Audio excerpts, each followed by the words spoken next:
Hi, I'm Mike, and welcome to the Saga of the Clone Saga, number I can't remember at this point, a podcast presented by the students of S.H.I.E.L.D., where we've read the Clone Saga, and now it's season 3, where we're reading all the stuff after that. My name is Vincent, and my table I think is crooked. The shelf definitely looks crooked, right? You look fine. The shelf looks a little weird, but I mean, I don't know. just thought you were going for this Art Deco thing going on here.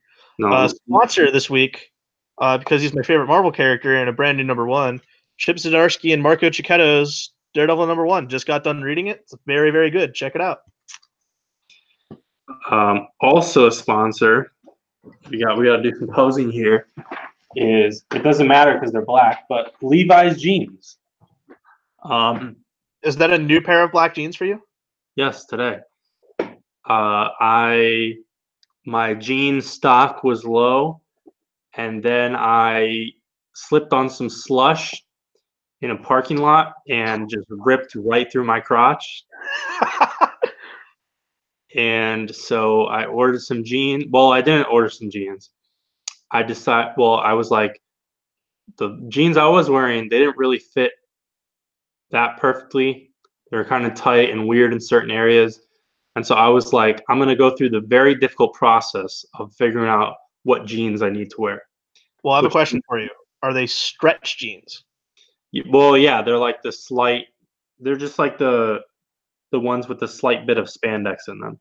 Yeah, they're called the stretch jeans. I also have a pair of black stretch jeans. Let me tell you, this is by no means is Levi sponsoring us directly on this podcast, but if you want a pair of pants that you can wear to an office and then feel like you're wearing sweatpants, get yourself a pair of stretch jeans. Yeah, but if Levi's wants to sponsor us, I'm down. That's the brand I also buy for jeans. So yeah, I'll gladly take a Levi sponsorship. But so Macy's closes at 8 p.m. I work pretty late.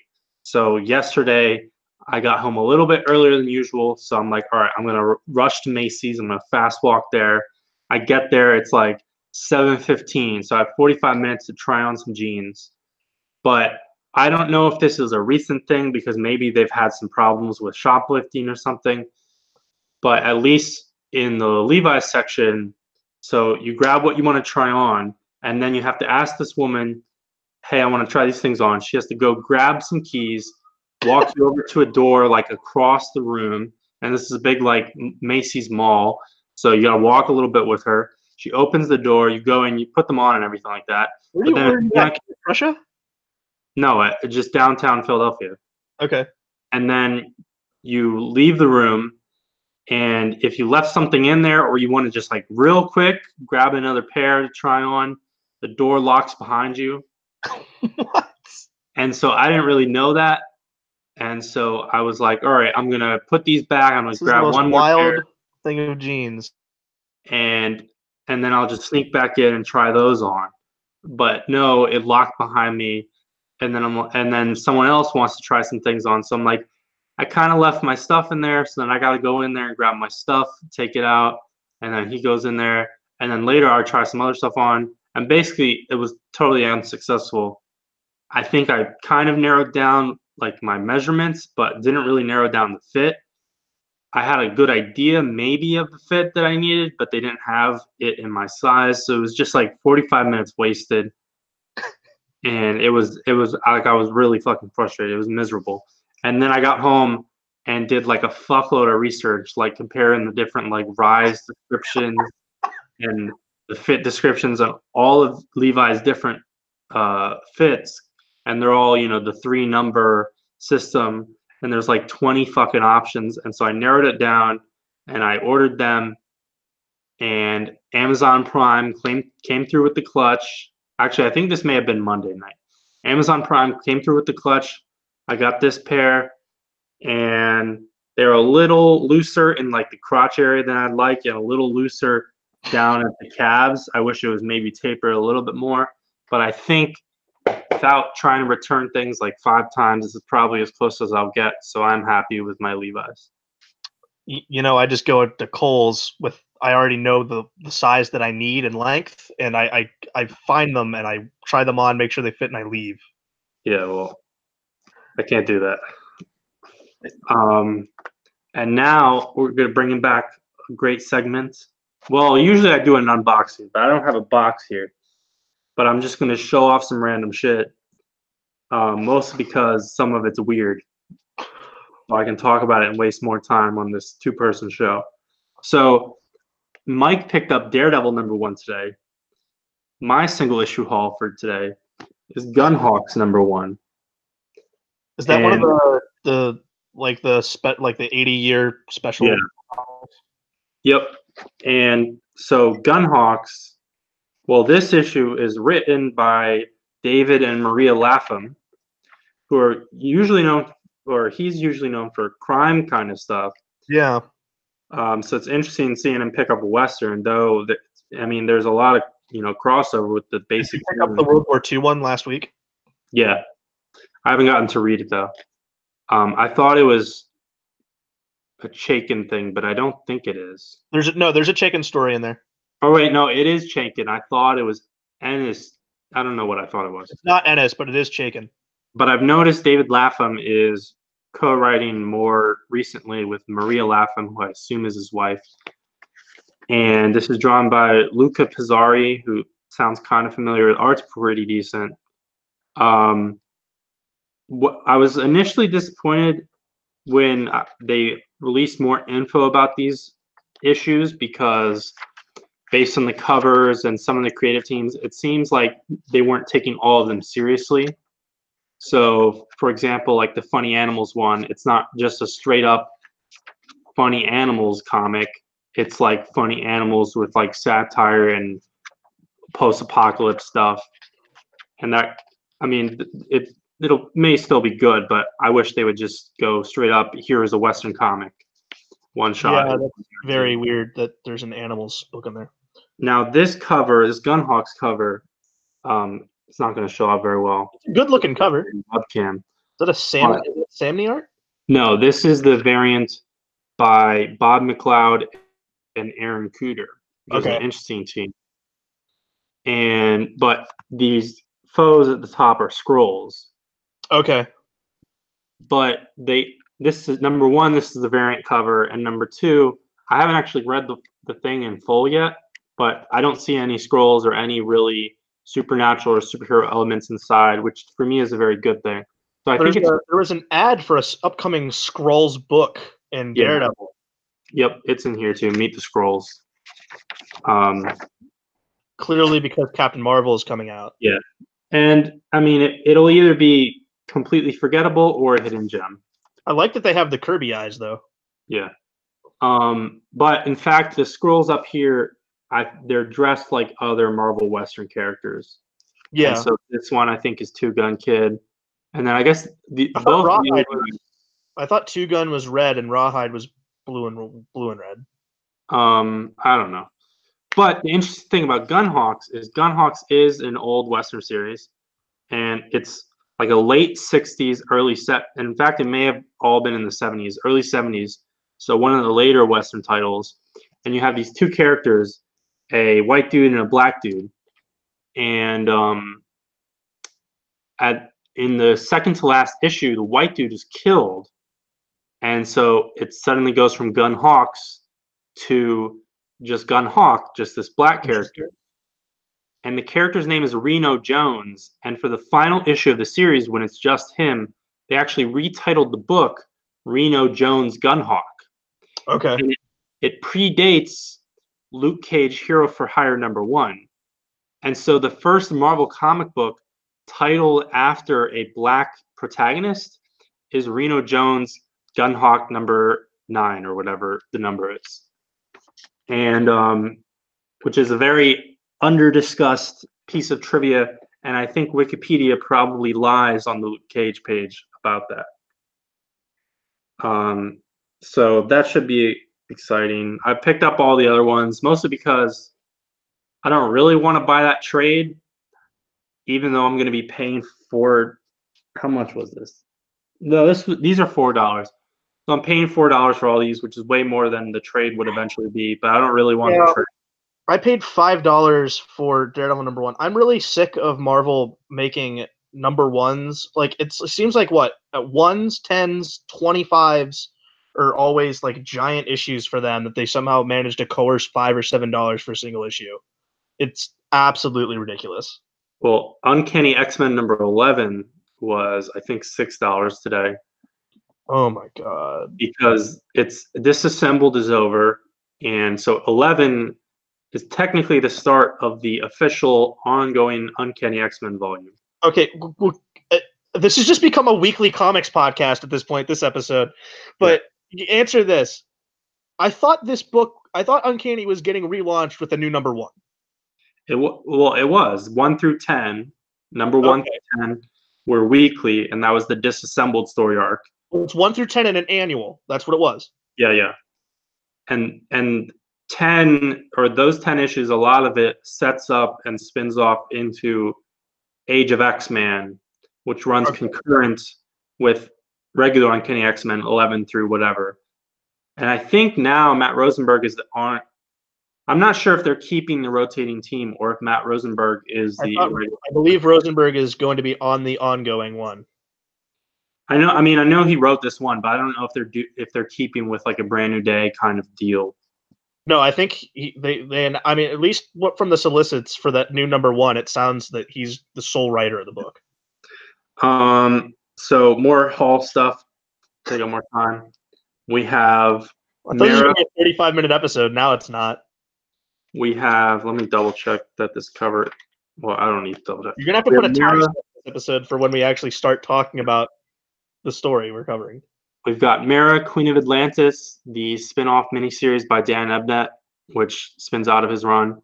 Nice art. The first issue of that was good. What? I read only the first issue of that, but it was good. Yeah, I've heard a little mixed things, but it's more Dan Abnett Aquaman essentially.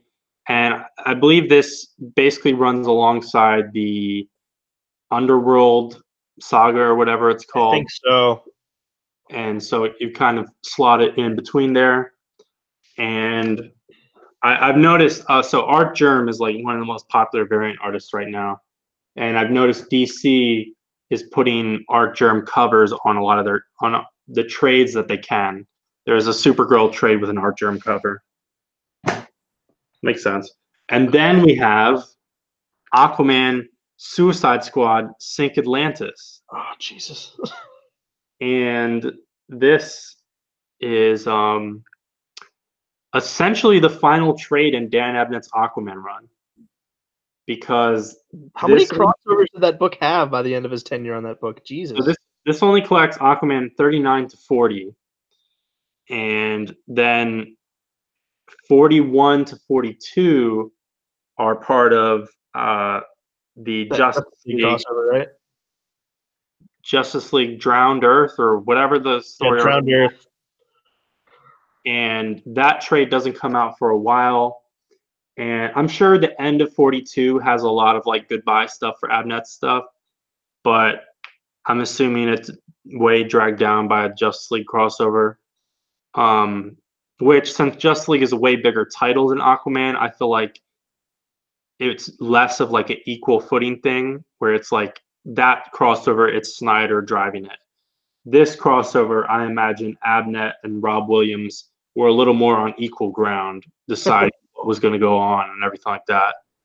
And so, yeah, the last 4 issues of this run are like, it just kind of stumbles to the end.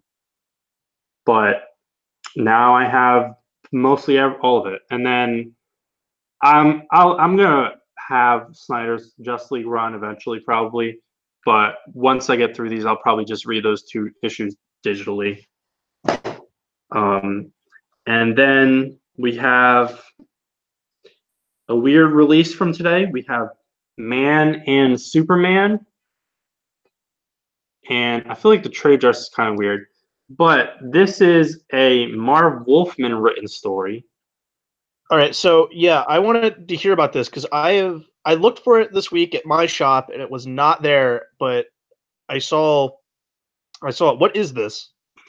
So apparently, this is a story written in the 2000s.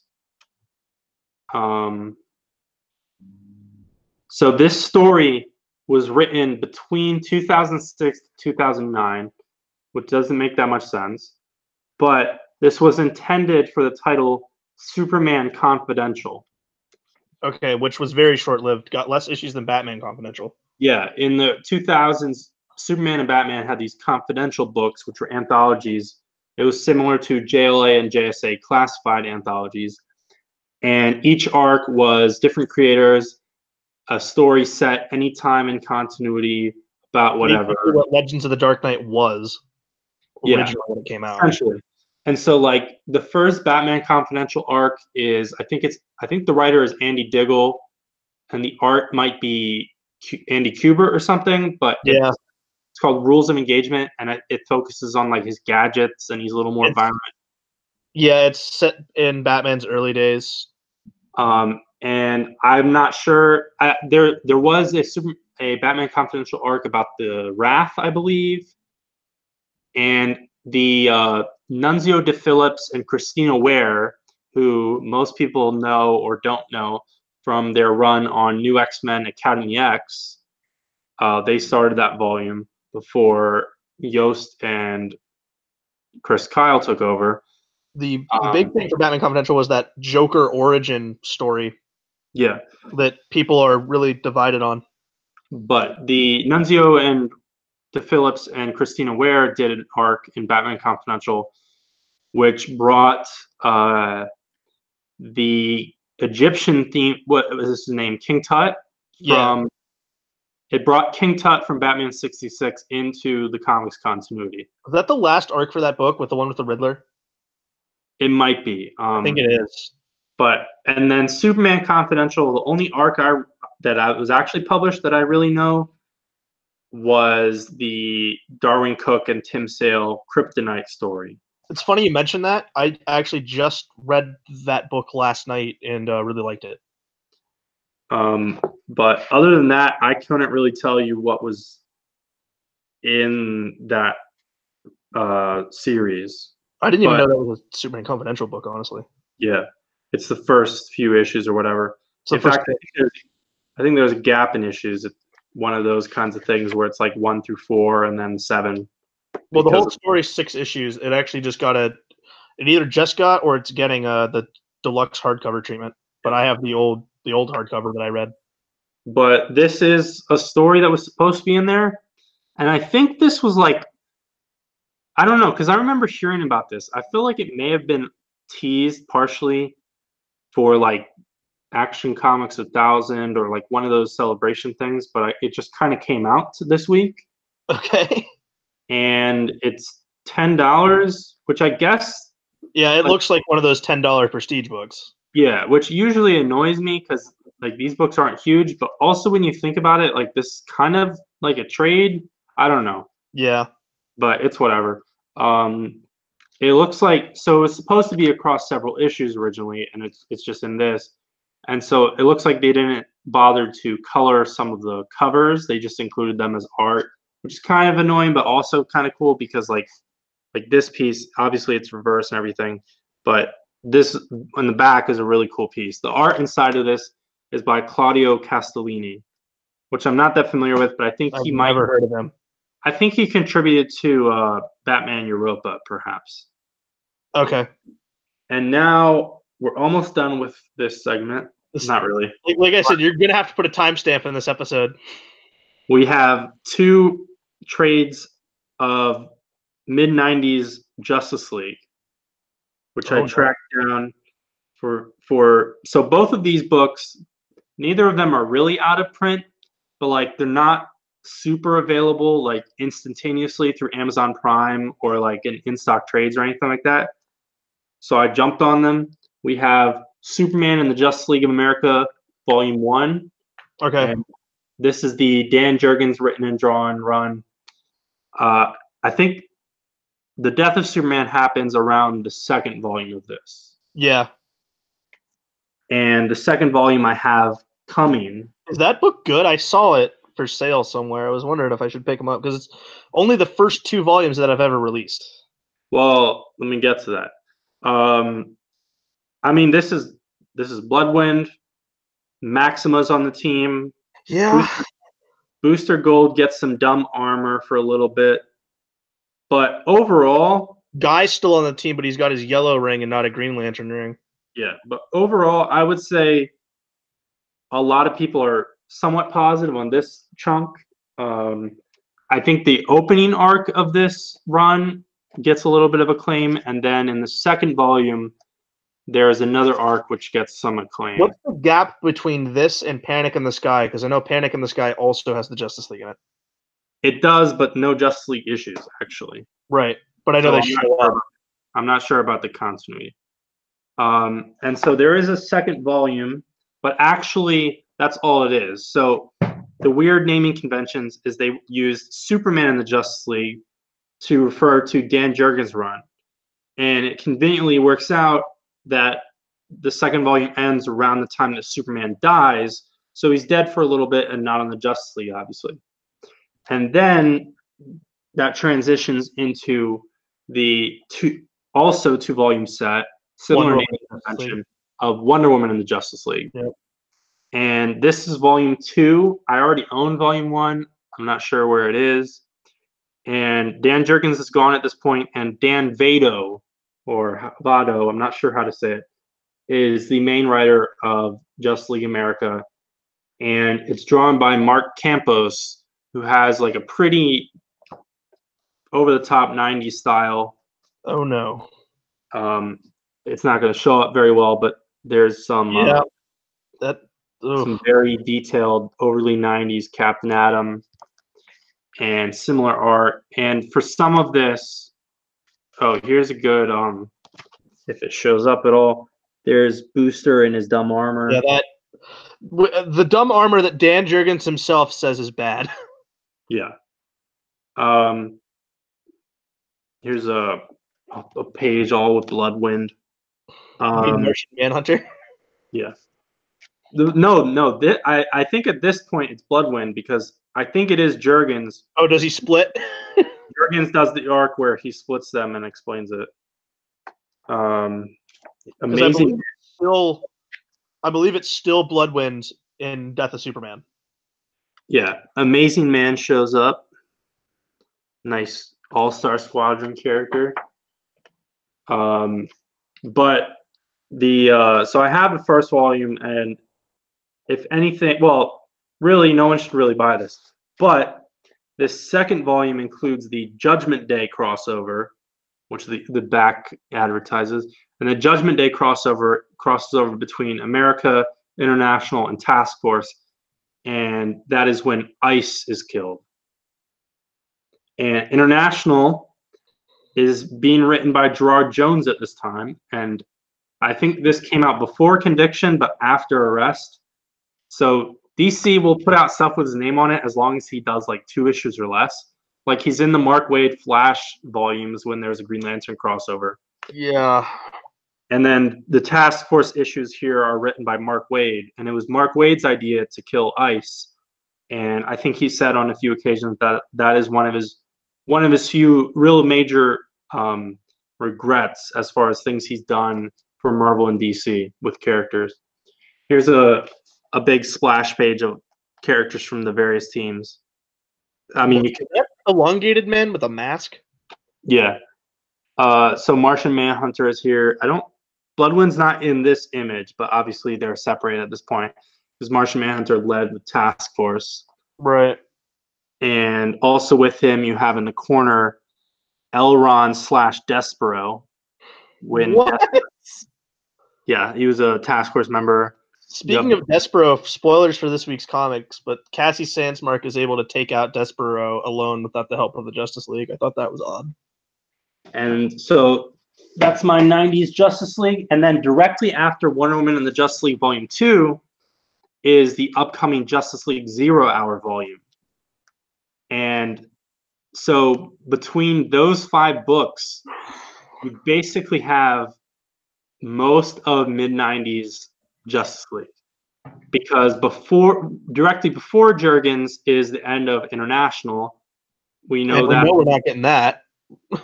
And directly after 0 Hour, Gerard Jones comes on to America, until that's cancellation. We're not getting that, and I don't really want that remotely because it's a mostly reviled run, and we're not getting. And same reason we're not getting really any else like standalone Europe and international stuff. The only other thing I would want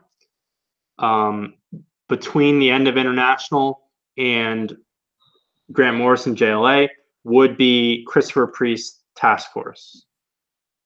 And I'm very surprised that things that just bridge the gap between that era to Morrison JLA. I'm surprised that we got the prestige hardcover, oversized hardcover for Midsummer's Nightmare. Yeah.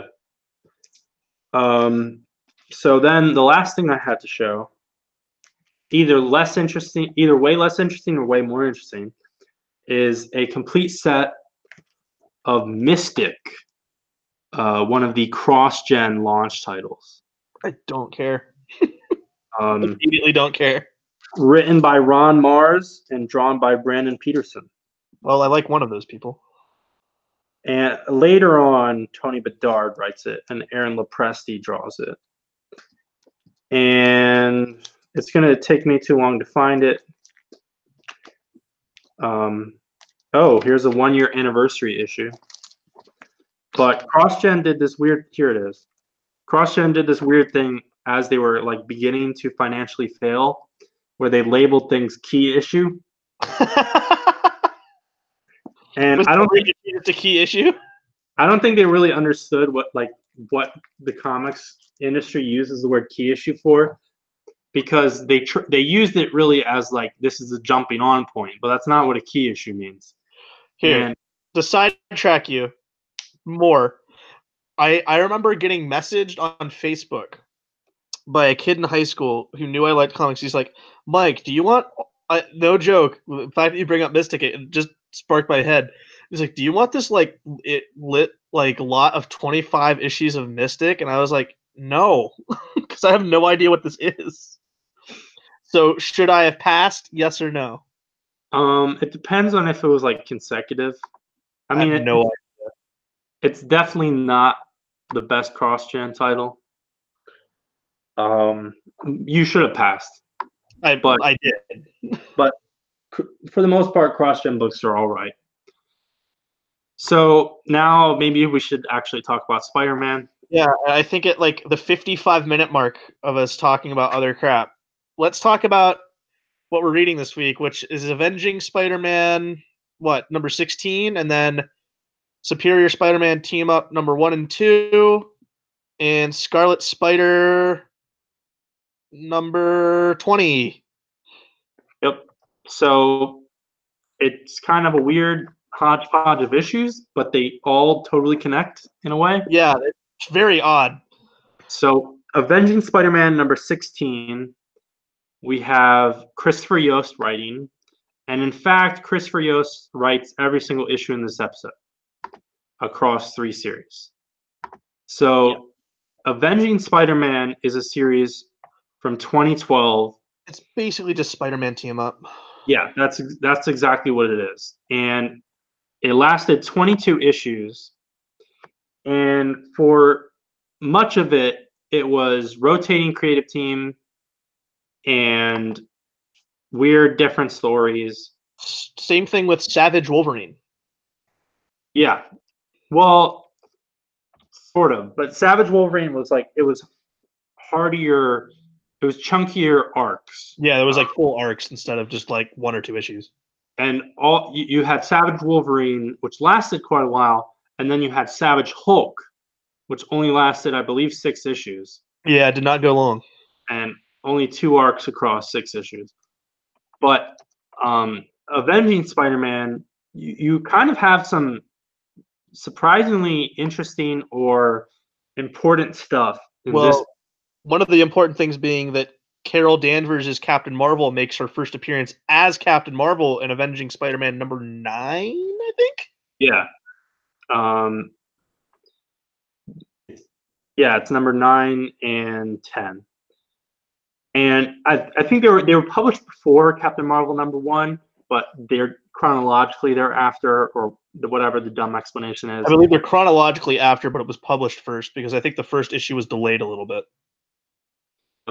The first few issues are drawn by Joe Mad, and it's Joe Mad drawing Spider-Man, Wolverine, and then also like Elektra and Red Hulk, which don't matter, but Joe Mad coming back and drawing a Marvel comic, kind of a big deal. And then number 4, unfortunately, maybe drawn by Greg Land, but number 4 is a team up with Hawkeye and has one of the most iconic Hawkeye moments. Yeah, but he missed. I don't like it. Yeah. And then number 6 is part of a crossover between Daredevil, written by Mark Waid, and Punisher, written by Greg Rucka. Yeah, I think that's a very good crossover. Yeah. And then 9 and 10 is Captain Marvel. Number 11, the team up is with Aunt May, essentially. And it's drawn by Steve Dillon, and that's a really great issue. Really? What? And then there's a Devil Dinosaur and Moon Boy arc, which essentially ends the volume. Because then Avenging Spider-Man 15.1, which takes place right before what we're about to actually talk about finally. In 15.1, it's not Spider-Man. Amazing Spider-Man 700 has happened, and suddenly Spider-Man is Otto Octavius. And then the next Avenging Spider-Man goes all the way through 22. And then it gets, and all of those issues that star Otto Octavius in Spider-Man's body, all of that is written by Christopher Yost. So it basically goes from the rotating creative team book to the secondary book starring Spider-Man. And eventually they decide, for the sales boost or whatever reason, or just the synergy of having the same name, to retitle it Superior Spider-Man Team Up. And that series lasted quite a while. And all of the issues which have Superior Spider-Man in them, including in Avenging, are just recently or just about to be collected in the Superior Spider-Man Companion Complete Collection, or whatever they call it. And I would actually recommend it, especially some of the Superior stuff. I mean, we've gone on and on complaining about Dan Slott in certain segments. A lot of people will argue that the Christopher Yost team-up book was often better than Dan Slott's main Superior book. And that's saying a bit, because even those who detract Dan Slott often claim Superior is like kind of among his best work. That's what I hear, but I mean, I guess we'll get into this now. I don't like Superior Spider-Man. I think the concept is entirely stupid. I don't need a 33-issue series to tell me that Peter Parker is really the best Spider-Man, no matter how good of a job Ock does. So if your best arc on your 10-year run is taking Peter out of the suit, telling me that Peter should be in the suit, but establishing that Ock is still good, I don't need that. Thanks. You just wasted my time. Well, just to note for posterity that, as like any modern Spider-Man title, it was double shipping. So 31 issues. The last 2 were published later as Spider-Verse tie-ins. Yes. 31 issues was really like a year and a half max. But I will say this, it felt longer though. Yeah. So Avenging Spider-Man 16, Christopher Yost, Paco Medina. The art's fine, I guess. It's not bad. It's not great. Not Ramos. Yep. So Otto Octavius is in the body of Spider-Man. He still has the Spider-Man costume, the basic Peter Parker red and blue, except his eyes are different. Yeah, they're like goggles. Yeah. I've never liked this look. Yeah. And so he's running around. He's got sensors all over the city. That's another major part of Superior, is that Otto really like ups the technology and gadget game of Spider-Man. And he comes across a giant spider, which he fights. And suddenly Wolverine and the X-Men show up with their logo and everything, because It's literally Wolverine and the X-Men from Jason Aaron's comic book. I almost had like a nostalgia, not like nostalgia is not the right word because I don't actually look back fondly on this era of Marvel, but it just kind of had like this blowback of memories of like this whole era because of the logos and everything. Yeah. And Wolverine and the X-Men, I have very mixed feelings on that series. Obviously, I read the majority of it. I like that series, but Wolverine should not be the one teaching people. I think Uncanny is much better. I think I just have iffy thoughts on how Jason Aaron often handles humor. But just to have an aside and needlessly connect things to my life, a major artist on that series, though it was started by Chris Pacello in the first few issues, a major artist through that run was Nick Bradshaw. And Nick Bradshaw broke out, for the most part, into comic books, drawing Army of Darkness for my employer. So shout out to Nick Bradshaw, who has no relevance to this issue. I like Nick Bradshaw's art though, so yeah, he's good. So the part of the team that shows up, it's basically the core cast of actual X-Men that were in that book. Yeah, it's basically everyone minus Gambit. We have Wolverine, Beast, Kitty Pryde, and she has Lockjaw with her, though he does absolutely nothing in this issue. We have Rachel Gray, or Summers, I forget which last name she was using at this point. She was using Summers, I believe. We have Storm, and we have Iceman. Iceman had to have been Gray because she was on Wolverine's side, which would mean she's against Scott. Yeah. Iceman, he's not out as gay yet. Let's note that. I did note that he's wearing, like, when he's all in his ice form, he's all ice except he's wearing like boots. I've never seen that before, other than like the original Jack Kirby drawing where he just like looks like a snowman with boots on him. At least he doesn't have a headband like the Ultimate Universe. Yeah. So this giant spider, Beast is analyzing it, has 3 strands of DNA. Spider DNA, mutant DNA, and something else. And that's definitely not how DNA works. No, it's not. And I'll spoil it. The reveal is that the 3rd strand, I guess, is just human.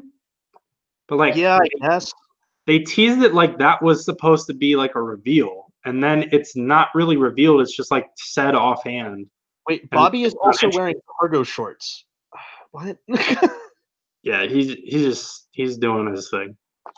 And so Spider-Man knocks out the giant spider. Wolverine tries to scold him because everyone thinks he just killed it. But these are the moments where, in isolation, Superior Spider-Man is cool. Yeah. Because he just beats the fucking shit out of Wolverine. It's actually kind of great because Wolverine's trying to scold him for killing someone when Wolverine has no grounds to stand on in that argument ever.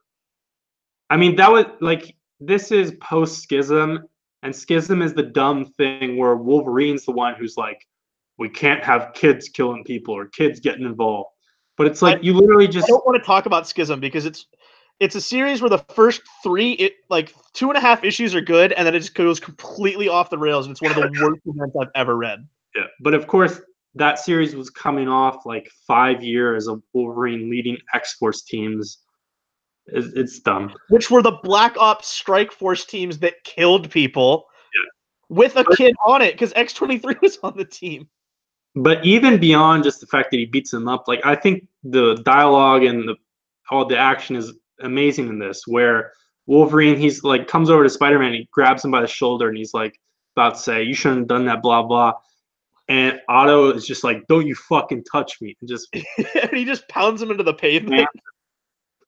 And then the rest of the X-Men are just standing there going, it's just like totally awkward for everyone involved. Yeah, it's like, what the fuck is going on? What do we do? But the thing is, like, it's also a realistic reaction because they know Wolverine is never in any danger. Right. So it's just like, let's see if Spidey calms down. And the dialogue, Otto's like, I'm stronger, faster, smarter, and superior than you in every way. Yeah. He's just such a dick. But then we can also add to the naked blonde girl trope on this show, in this episode as well. Yes, the giant spider is a naked girl. But this time And it's not Gwen Stacy for a change. yeah, so she's a clone, I guess, or manipulated in some way. It's And implied she's a clone because she's only been alive for a few days. yeah, They figured that out. the curveball here, and to necessitate this X-Men crossover, is that there's something involving Mr. Sinister. It has the markings of his stuff, but he's dead, Right. apparently. And so, Well, Spock, just weird that they use Sinister because he's the villain for the first arc of Gillen's Uncanny X-Men. yeah, but that's yeah, I guess that's kind of happening around this point, sort of. I'm not sure. But Spock is like, oh, maybe Mr. Sinister is involved, but it's definitely the Jackal. And the one other sequence I wanted to mention is that Otto almost gets his mind read by Rachel, but uses the Parker wit to get out of it. Yeah, I was fine with it. Now, moving into Superior Team Up number 1. So we're skipping like 6 issues here between Avenging 16 to Avenging 22. And so the arc officially picks up now. They took a little break, did some other stuff.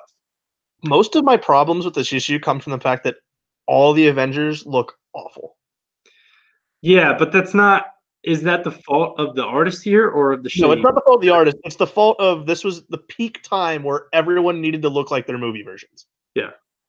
Well, some of them aren't even. They don't even look like movie versions. They just look like slightly similar to movie versions, but Cap is definitely the movie version. So the artist here is David Lopez, and we get a costume change, an actual good costume change. Our main character, Superior Spider-Man, is no longer in Spider-Man's suit with weird goggles. He's in the black and red, sort of Ben Reilly inspired costume, which people know Superior for. Well, here's the thing. This was designed by who? Well, I get it's picking up from the Alex Ross design or whatever. Yeah, right? this was the unused Alex Ross design for the 2002 Spider-Man film. That was like I think it was slight edits here and there on it, but if you have the 2002 Spider-Man movie tie-in video game, this is one of the suits you can unlock. And I mean, I think this is one of the best Spider-Man suits. Yeah, it's really cool. I actually had surprisingly, I had an action figure of this suit. It was a 2-pack with Hobgoblin for some reason. I don't know why this suit was used on it, but I remember really liking that Spider-Man toy. I have no idea where it is now. Yeah. And so I feel like people who haven't read it or maybe forgot, I don't think this costume change happens until like 12 issues or more into the Superior series. But now he's in it, and this is what we know him for. And why are Cloak and Dagger wearing opposite colors? Yeah, so that's a thing. And number one, it's just funny because like it's not even a costume design thing, it's just the way colors work with clothing is like black looks thinning and white really can accentuate like your body shape. And Cloak, the way his body shape is drawn in this and him wearing the white, I think it just looks fucking awful. It looks like he's Moon Knight just missing the mask. Yeah, but even like I don't know, he's like I don't know if it's art, but he looks like weirdly chunky, and it really stood out to me. But Dagger looks literally just like color swapped.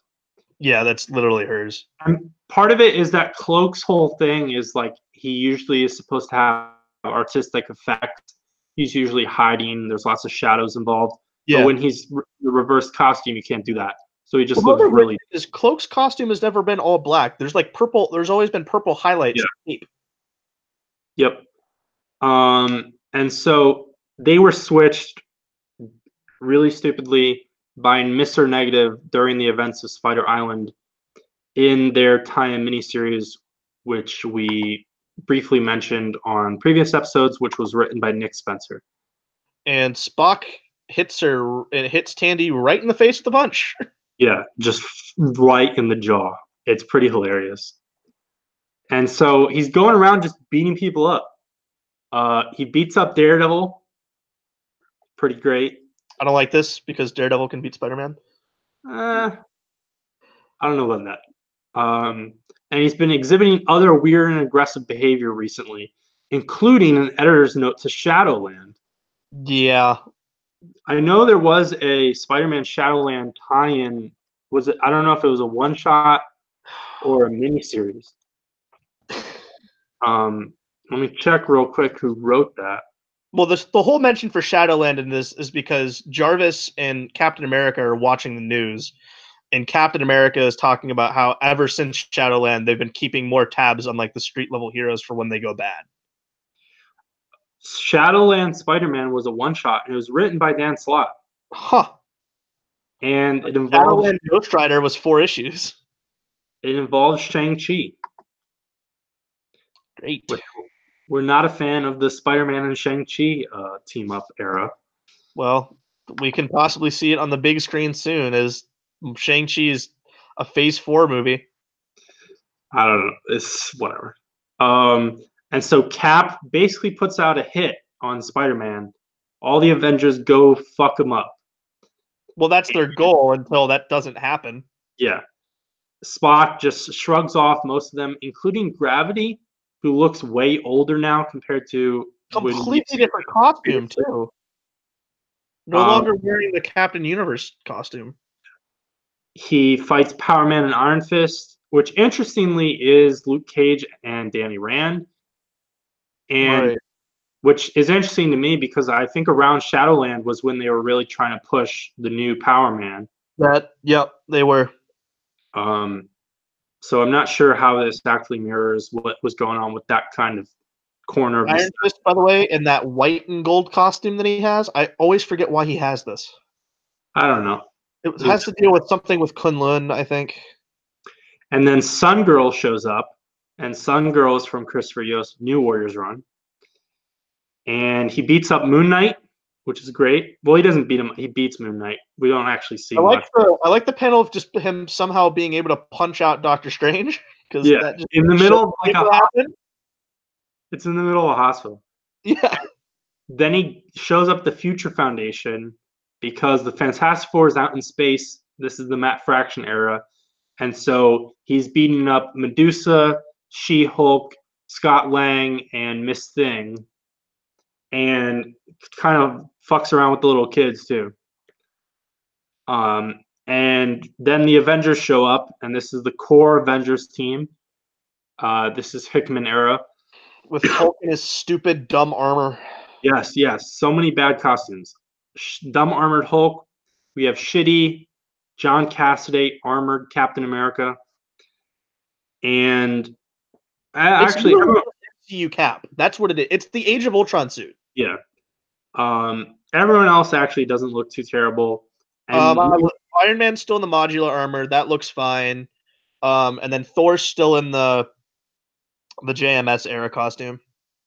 And notably, it's basically an MCU team plus Hyperion. Well, Hawkeye looks terrible as well because he's in the stupid T-shirt era. Well, it's not like full on Fraction. It's not full T-shirt era yet. There's still like a jumpsuit there, but he's got stupid sunglasses. But he has one of the best masks ever. Why change it? So what's going on is the carrion virus is out again, and I guess Spock has been punching everyone right before they get infected or right as they're infected. Yeah. To keep the virus bouncing around. But it infects Hyperion as the Avengers distract Spider-Man. And so this Superman analog now is taken over by Carrion and is fucking everyone up. And there's a moment where Spider-Man is like, all right, I got the plan. And Cap and Hawkeye are like, we'll cover you. And this is the source of one of the most famous Superior lines where he says, wonderful. The two least powerful Avengers are ensuring my safety. That's such a false statement. I mean, it's factually true, but in like story wise, no. Yeah. And Spider-Man, he has his solution, but he doesn't really care if he kills Hyperion in the process. He assumes that he is going to kill him, but Well, just by chance he I do doesn't. like how they take out Hyperion, where Thor just rains down thunder, hits him, and then the Hulk just grabs him and drives his head into the ground. Yeah. And on his way out, he disses Cap and the Avengers because they put him on suspension from the team. And he's like, I don't care about that shit. When you need to save the world, just call me up and I'll save your ass. Well, he acts like, oh, he's like, oh, that probation thing was serious? But then, and I like all this. And then I also like in the end where he's like, okay, I kind of see the value in being on a team. And he's like, but not them. Okay, So because let me you're a dick. capture all these villains and make them my team. Yes. So then part of Superior is like he forces the Sinister Six to be good guys, essentially. But the thing is, like, okay, you see the value in a team. You don't like the Avengers, but the Sinister Six is absolute dog shit compared to what you would get if you just played along with the Avengers. Exactly. Especially, And like, is that Chameleon back there? What's Chameleon gonna do? yeah. So Spock, Carrion shows back up to the lab, and Jackal is initiating phase 3, which involves killing Spider-Man. Well, I do want to talk about this because Carrion, number one, somehow back. We don't know who the host is this time. Two, this is a different. It has to be a different strain of the Carrion virus because once the last time we saw Carrion, if you got hit with that, you were done. Like, all right, you're just internally fucked up. So, but So this like not as powerful of a strain. It just kind of makes you evil and your face looks weird. yeah, so as far as I know, this Carrion, I'll double check right now, but this Carrion, there's not really even a host. It's just like the Carrion virus as an entity. Um, and I think we'll see it a little bit more, maybe. And so now, Superior Spider-Man Team Up number 2, part 1 of Sibling Rivalry, and art here by Marco Cicchetto, who Yep. Let's see how I planned that this all came together. drawing Daredevil number 1. And this opens with Otto Octavius describing himself as the greatest superhero ever to walk the earth. That's just false. That's Superman. Really selling it. We get some refresh of some status quo stuff of Superior. So we, in previous episodes, Spider Island era and all that, Spider-Man, Peter Parker was working for Horizon Labs. At this point, Otto Octavius is like, okay, you got a job and everything, but let me level it up. And so Otto becomes a real force to reckon with in his personal life as Peter, in his career. And we also get a real quick one panel touch on his personal life relationship with Maria Marconi. That's her name, right? Marconi? I guess. I can't remember. Superior Spider-Man has a midget girlfriend. That's the gist.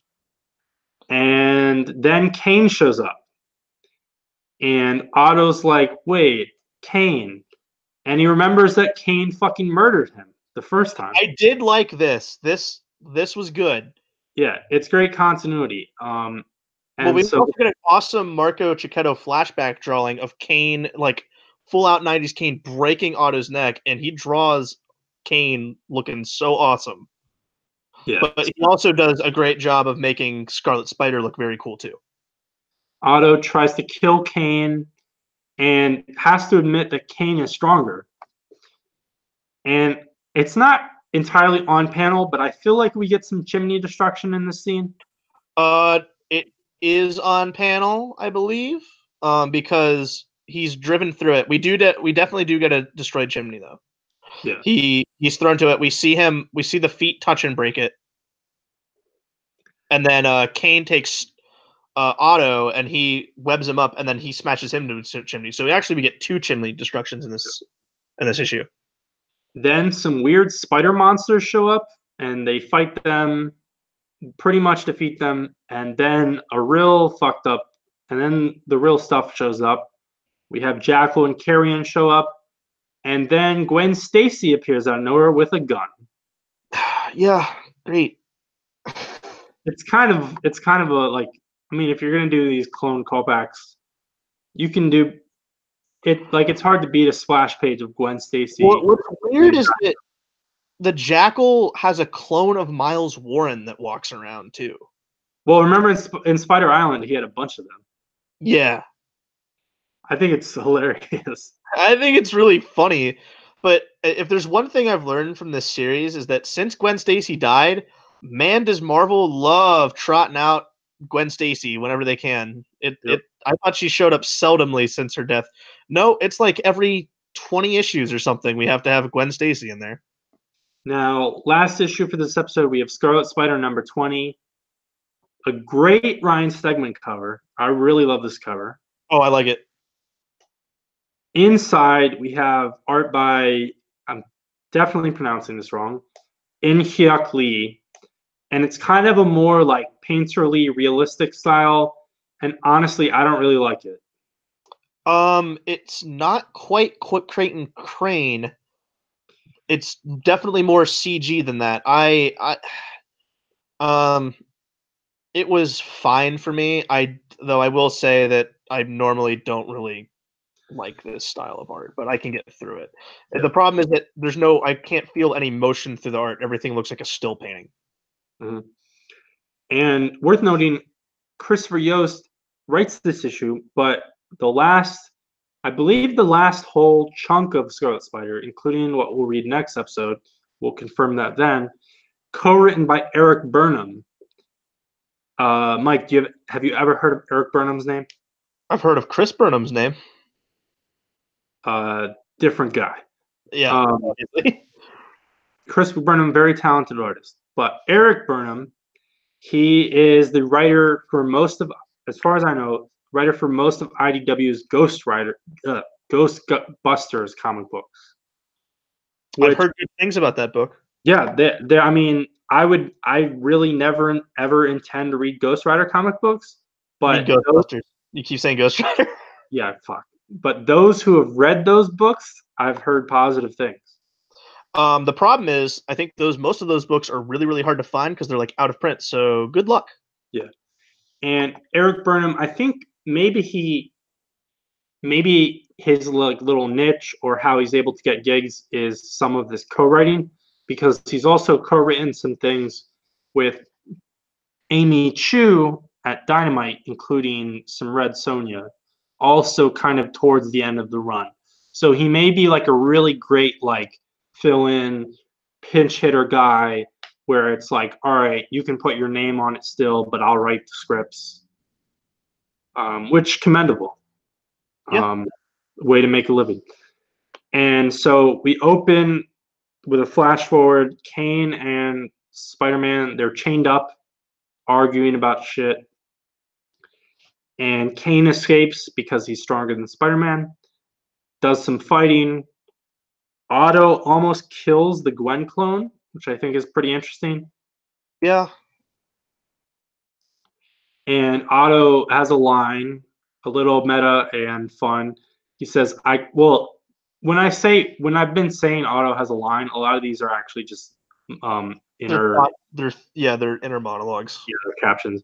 He says, I cannot even express how much I hate clones. I think we're right there with him at this point. Yeah. And then he sets off an explosion. He's just like, I don't care about the Jackal. I don't care about Kane. In fact, I hate Kane. I hate the Jackal. I don't care about this stupid Gwen Stacy clone and all the shit that's going on here. So let me just run away and blow everything up.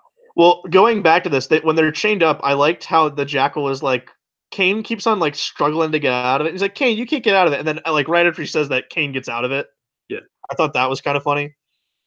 And so the explosion, poof goes the DNA that they were messing with. And we see Gwen Stacy, the clone Gwen Stacy, just burn alive. Yeah, good, because I'm so sick of seeing Gwen Stacy at this point. And maybe the Jackal dies. Obviously not. No, because we'll find out at the end of this issue. And it's funny because I think it was Scarlet Spider number 6 at the end of the last episode, which had like 4 epilogues. Yeah, this has This has 2 or 2. 3. So maybe that's just the Scarlet Spider way.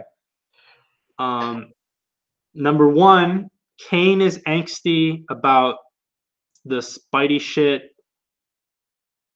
I don't even remember what happens. Oh yeah, He's back in Houston, and he wakes up because he's having a bad. I think he has a bad dream or something, and he goes and his face.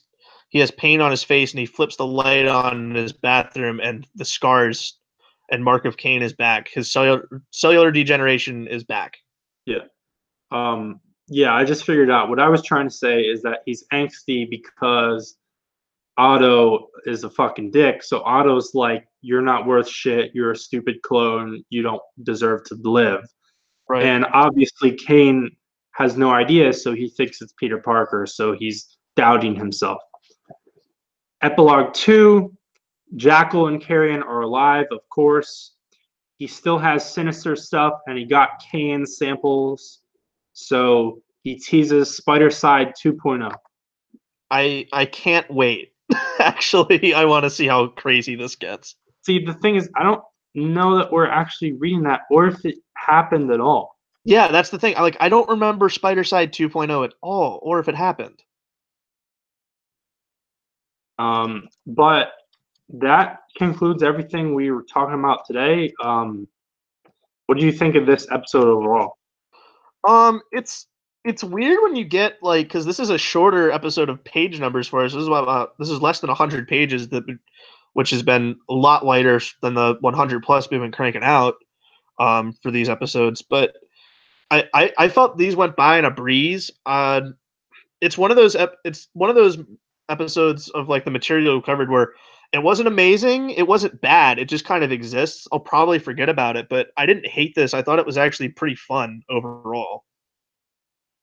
Yeah, that's basically how I am. It's kind of awkward how it just jumps around across these series, but also is also like kind of what I like in comics. Yeah, you can jump an arc between series and stuff like that. But it's fine. Like this sibling rivalry part, probably the weakest part of the whole Scarlet Spider run, which is effectively what it is, as Christopher Yost is writing all of it. yeah. But it's fine. So here's the deal: that this version of Carrion, it's just referred to as the Carrion virus. All right, so it's manifested itself into a sentient form somehow. And we just read literally all of its appearances. Its last appearance is in that epilogue. Wow. But we will see, I believe, some version of Carrion later. I think Carrion gets involved in clone conspiracy and all that crap. And Spider-Side 2.0, we might see next episode. I'm not sure. Tune in for that. And alrighty. On that note, so the first arc and our first episode starring Scarlet Spider was called Life After Death. The finale arc of Scarlet Spider and the focus of our next episode, where the Kravenovs finally come back to haunt him. The arc is called Into the Grave. And that will be next episode, and that's where I wish I was. Peace.